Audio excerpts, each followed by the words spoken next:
যে দুজন দর্শক ফোন করেছিলেন, প্রথমজন যিনি বলছিলেন যে ওনার ভাইয়ের মৃত্যুর সংবাদটা শুনে সত্যি খারাপ লাগলো। কিন্তু ঘটনা হচ্ছে ওটা অলরেডি বোধহয় সেপ্টেম্বর মাসের ঘটনা, 2009 কি 10 যাই হোক যখনকারই ঘটনা হোক। পিএম রিপোর্টটা তো দেখা হয়নি, পিএম রিপোর্টটা উনি দেখেছেন, উনি যেটা বললেন সেটা আমি শুনলাম।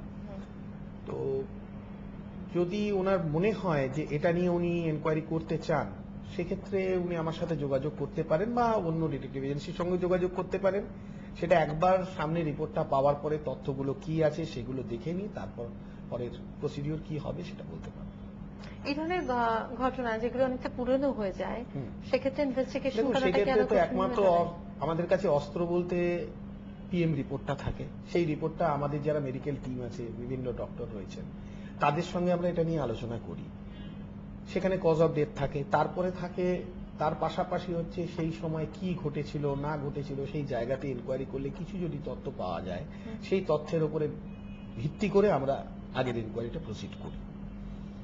আর সবসময় এই ধারণাটা করা ভুল যে পুলিশ এনকোয়ারি করছে না। অনেক সময় আমরা স্পটে গিয়ে দেখেছি হয়তো এমন পরিস্থিতি হয়ে গেছে পুলিশের হাতেও কোনো সেরকম তথ্য আসেনি। যদি তথ্য না থাকে সেই ইনকোয়ারিটাকে প্রসিড করবে কি করে? ঠিকই। তো সবসময় এই দায়টা আমি ঠিক বিশ্বাস করি না যে পুলিশ কাজ করছে না।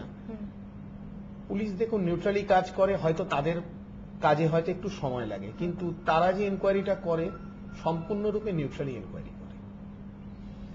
আর আমাদের ক্ষেত্রে হচ্ছে যেহেতু আমরা এনকোয়ারিটা করছি, আমরা চাই যত তাড়াতাড়ি কেসটা সলভ করা যায়, কেন কোনো ফাইলকে আমরা ফেলে রাখতে রাজি নই। এখন পুলিশ আর আমাদের মধ্যে ফারাকটা এখানে। তবে ওনার যেটা শুনলাম সেটা হচ্ছে উনি যদি পরবর্তীকালে যোগাযোগ করেন তখন ফার্দার কি করা যেতে পারে সেটা দেখতে হবে। আপনার যোগাযোগের নম্বরটাও আমরা যদি দিয়ে দিতে পারি দর্শকদের। হ্যাঁ, আপনি আপনারা নোট করে নিন। 98-301-34972 98-301-34972 এই নম্বরে যোগাযোগ করলে কথা বলে নেওয়া যেতে পারে। আর দ্বিতীয় যিনি দর্শক ছিলেন, যিনি বললেন উনি বোধহয় প্রোগ্রামটা প্রথম থেকে দেখেননি, আমি আগেও বলেছিলাম। আগে যে বিষয়ে আলোচনা করেছি, খ্রিস্টান কলেজ অফ ইন্দোর বলে একটি কলেজ আছে এবং national institute of private investigation new দিল্লিতে একটি কলেজ আছে। এরা অল্প কদিনের কিছু পার্ট বাই পার্ট প্রাইভেট ডিটেকটিভের উপরে কোর্স করাচ্ছে। সেটার ব্যাপারে একবার উনি যোগাযোগ করুন, আশা করি ওনার কাজে লাগবে। আমরা আবারও আমাদের বিষয় চলে আসবো। ম্যাট্রিমোনিয়াল এনকোয়ারি ছাড়া আরেকটা হচ্ছে মিসিং এনকোয়ারি, এবং সেখানেও তিনটে আমরা বিভাগ দেখতে পাচ্ছি। এখন দেখুন মিসিংটা তিনটে আমি আপনাকে খুব শর্টে বলে দিই। কেউ স্বেচ্ছায় হারিয়ে যায়, কেউ মানসিক ভারসাম্যহীন হয়ে হারিয়ে পড়ে, আর কেউ গা ঢাকা দিয়ে থাকে। এই তিনটে এনকোয়ারি আমরা করি। কিডন্যাপিং এবং কাউকে যদি জোর করে কেউ আটকে রেখে মুক্তিপণ দাবি করে তাহলে তো কিডন্যাপিং এ আসছে, সেই ধরনের এনকোয়ারিগুলো আমরা প্রসিড করি। এটারও আমাদের প্রসিডিং এইভাবেই হয়, গ্রুপ ওয়াইজ কাজ হয়। সেখানে আমাদের রিটায়ার্ড অফিসার কিছু আছে, টেকনিক্যাল দিকগুলো তারা আমাদের সাপোর্ট দেয়, ফিল্ড অফিসার যারা আছে তারা ফিল্ডে গিয়ে কাজ করে, আমরা তারপরে এনকোয়ারিটার শেষ প্রান্তে গিয়ে পৌঁছাই। আচ্ছা,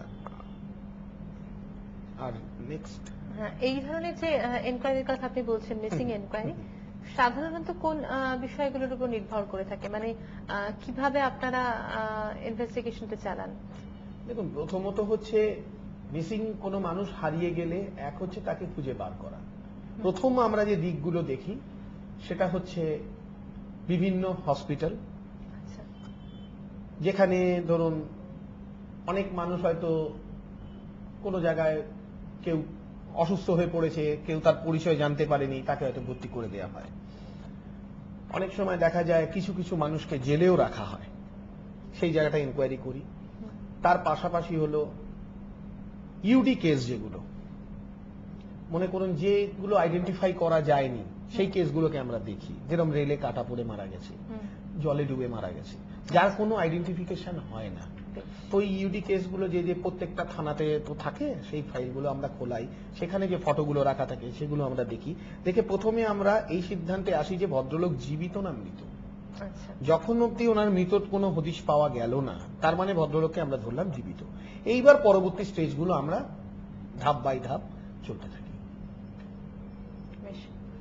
এরপর আমরা দেখছি লিগ্যাল ম্যাটার্স, লিগ্যাল ম্যাটার্স সাধারণত কোন ধরনের বিষয়গুলো নিয়ে আপনাদের হ্যান্ডেল করতে হয়? লিগেলের সব রকমই আসছে, ডিভোর্সের মামলাও আসছে, বাড়িওয়ালা ভাড়াটের মামলাও আসছে, কেউ কাউকে অর্থ দিয়েছে সেই অর্থটা পাচ্ছে না, কোনো কোম্পানিতে কোনো মাল উনি পাঠিয়েছেন সেটা পেমেন্টটা ওনারা দিচ্ছেন না, সব রকম লিগ্যাল ম্যাটার্সই আমাদের কাছে আসে ঘুরিয়ে ফিরিয়ে। তো আমাদের নিজস্ব অ্যাডভোকেট কিছু প্যানেলস রয়েছে বা কিছু কিছু সলিসিটর ফার্মের সঙ্গে আমাদের যোগাযোগ রয়েছে। আমাদের কাছে এরকম কাজ এলে আমরা সেখান থেকে এক্সপার্ট অ্যাডভাইস নিয়ে ক্লায়েন্টকে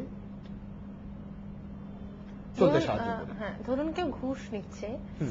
সেক্ষেত্রে আপনারা কি ইনভেস্টিগেশন চালিয়ে দেখুন, তার একদম প্রমাণ দেখুন আপনাদের একটা কাছে- কথা আপনাকে বলি, ঘুষ যেটা নিচ্ছে এটা সম্পূর্ণরূপে সরকারি ব্যাপার হয়ে দাঁড়াচ্ছে। সরকারের সেই স্টেট গভর্নমেন্টেরও ভিজিলেন্স ডিপার্টমেন্ট আছে, সেন্ট্রাল গভর্নমেন্টেরও ভিজিলেন্স আছে, প্লাস সেন্ট্রাল গভর্নমেন্টের এমপ্লয়ের জন্য সিবিআই রয়েছে। এখানে ঘুষটা যদি নিচ্ছে কেউ, যদি আমাদের কাছে কমপ্লেন করে বা কোনো ক্লায়েন্ট আসে, তো আমরা অটোমেটিক্যালি প্রশাসনের দ্বারস্থ হব এবং প্রশাসন দিয়েই সেই জায়গাটাকে ইনভেস্টিগেশন করা।